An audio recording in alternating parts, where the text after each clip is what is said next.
Bueno, contame cuál fue el diagnóstico del paciente.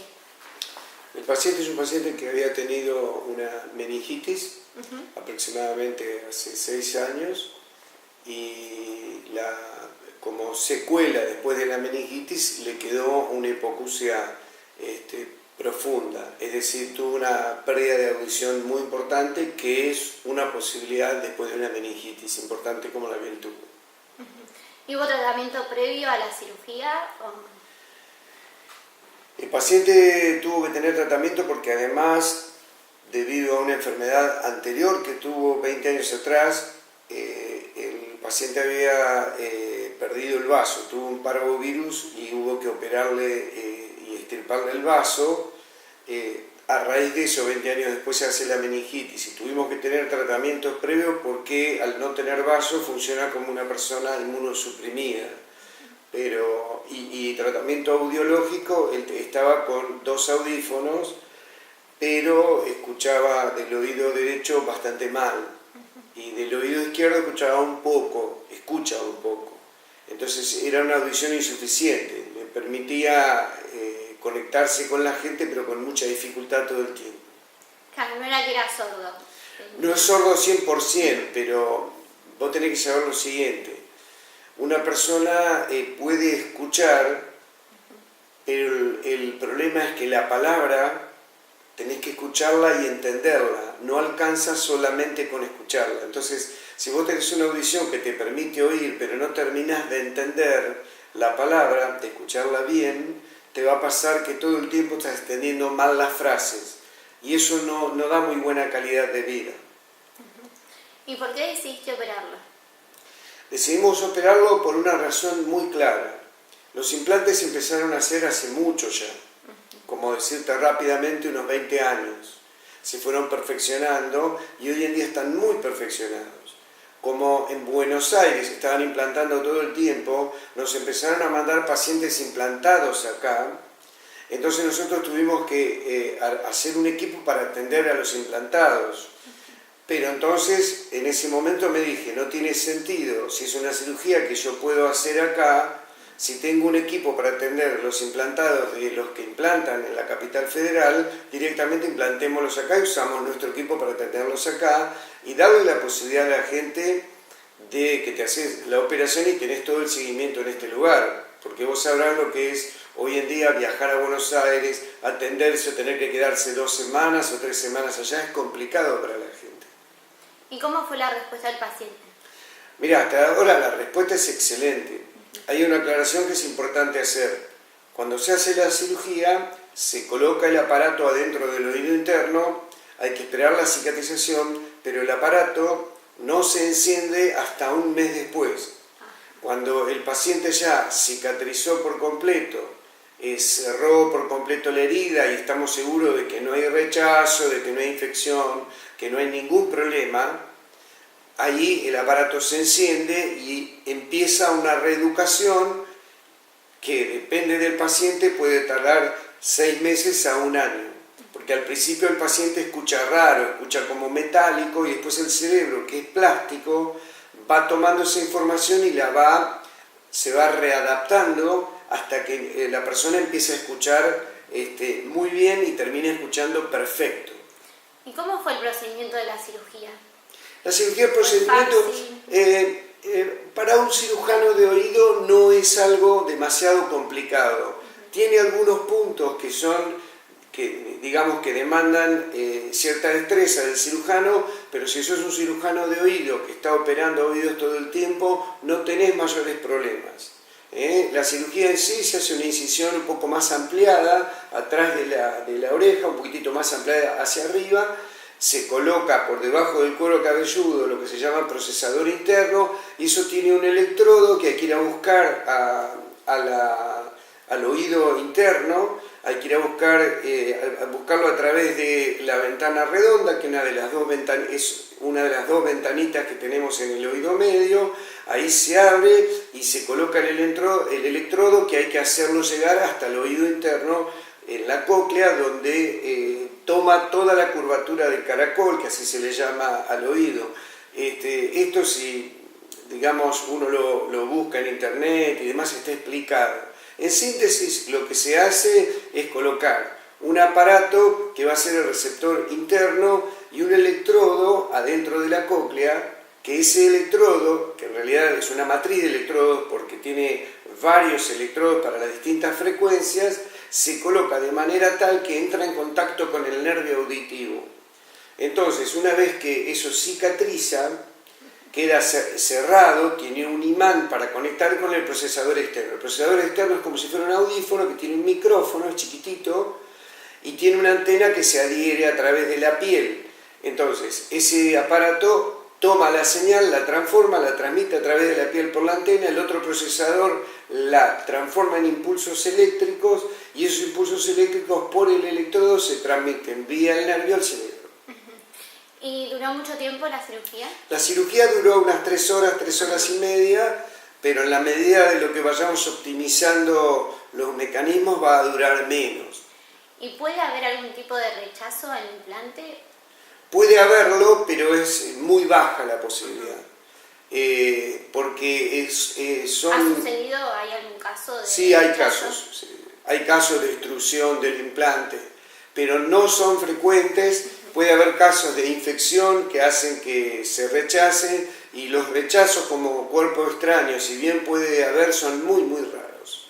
Porque está todo, el implante es de titanio, iridio, y está todo forrado en silicona, que es inerte, es la misma silicona que se utiliza para hacer las prótesis de mama u otras siliconas que se usan habitualmente para hacer implantes en humanos, y entonces tiene muy buena tolerancia.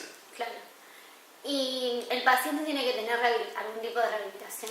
Sí, como te había comentado, requiere, por eso el equipo que habíamos hablado, requiere nosotros tenemos una fonoaudióloga y psicólogas porque hay que trabajar, no solamente hacer el implante, la operación es una parte. Sí. Después hay que hacer lo que se llama el encendido, la calibración, y hay que ir reeducando al paciente para que vaya transformando esas respuestas eléctricas en palabras. Esa reeducación, como te había comentado, depende del paciente. Puede que en 6 meses esté escuchando muy bien, como que esté escuchando muy bien al año, como que esté escuchando muy bien a los 2 años. Generalmente a los 2 años ya están escuchando perfecto. Hay otros que escuchan muy bien antes. Y es importante tener en cuenta si el paciente era un paciente que había sido sordo desde siempre. Eso te iba a preguntar, depende de cada paciente el tiempo de recuperación. Claro, va a depender de determinadas características, porque es distinto. Por ejemplo, un bebé recién nacido que se implanta, una persona que se implanta porque perdió la audición ya poslingual, o sea, de adulto que ya sabía hablar, y también tenés aquellas personas que perdieron un oído y no están privadas de audición, pero quieren recuperar su oído perdido. Entonces, obviamente, en esas personas el entrenamiento va a ser mucho más simple porque está contando con un paciente que tiene audición por parte de su otro oído.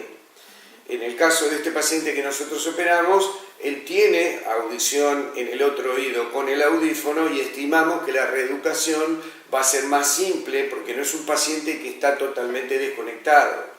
Entonces puede comentarte, puede comparar con su otro oído cómo va el oído que uno va reeducando.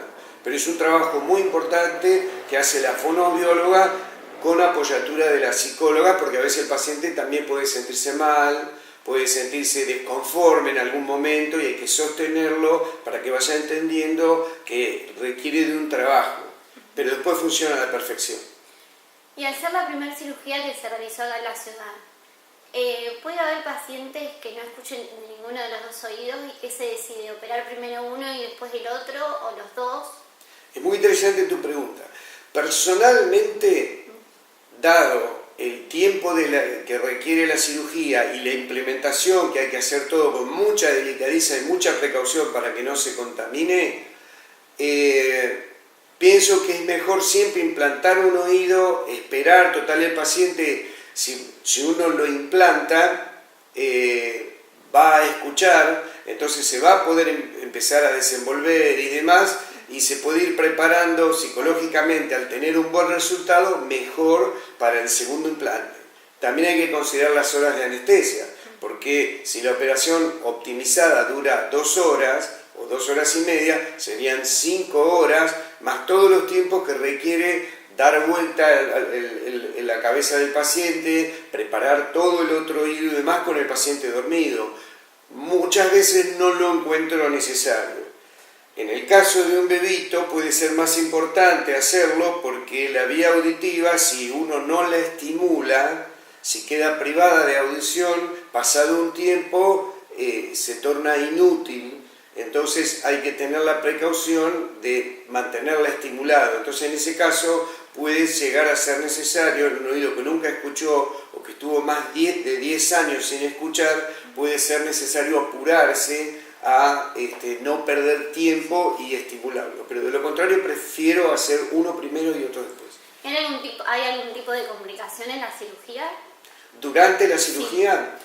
Durante la cirugía pueden existir complicaciones. Primero tenés que ver si es un oído sano, en el sentido de que dejó de funcionar simplemente y no tenés problemas anatómicos ni de enfermedades, que un oído que perdió la audición pero tenía una enfermedad, un tumor, un colesteatoma o algún otro tipo de enfermedad para no extenderlos. En el caso de este paciente en particular era un desafío porque la meningitis puede osificar la cóclea, es decir, la cóclea es un conducto en forma de espiral, pero después de la meningitis pueden ocurrir cicatrizaciones que se calcifican y eso dificultaría la entrada del electrodo y puede bloquearte el paso del electrodo. Nosotros estudiamos con resonancia y tomografía siempre al paciente antes para tratar de tener certeza que eso no ocurra. Pero podría ocurrir que uno encuentre una cicatrización, una calcificación y que no deje progresar la matriz de electrodos. Por suerte en este caso no ocurrió, pero sí es una complicación posible. También puede haber otro tipo de complicaciones como sangrados o otro tipo de complicaciones, pero son las mismas que tenemos en cualquier cirugía de oído. Los cirujanos que operamos oído estamos preparados para resolverla. Hay también una cierta tranquilidad durante la cirugía porque siempre en la cirugía estamos cuidando mucho la audición y en este caso estás un poco más relajado porque el paciente prácticamente la tiene perdida la audición. Igual si tiene un poquitito se trata de preservar. Por último, muy importante el cuidado del nervio facial, porque el electrodo para colocarlo hay que pasar por lugares, tallando el hueso por lugares donde está el nervio facial, y hay que ser extremadamente cuidadoso en no dañarlo porque es el nervio que inerva la mitad de la cara de las personas. Y por último, ¿tenés muchos pacientes de ese tipo de casos? Acá en este momento tenemos ya un banco, hemos hecho una lista de espera sobre la que estamos trabajando y tenemos aproximadamente 32, 33 pacientes. Y esto es solo el inicio, porque sí, hemos publicado esto en Facebook y ha tenido una repercusión tal que ya ha habido personas que nos están preguntando que se han hecho el implante en un oído y están interesadas en saber si se pueden hacer el segundo implante acá en Olavarría. Como te decía, estaríamos encantados porque sabemos que podemos prestarle una atención localmente y evita a un paciente que ya de por sí tiene una dificultad el estar incomunicado y encima viajando, requiriendo de más familiares y demás. Sería mucho más simple hacerlo acá y tenemos todos los elementos para hacerlo, ya no hay razón para no hacerlo.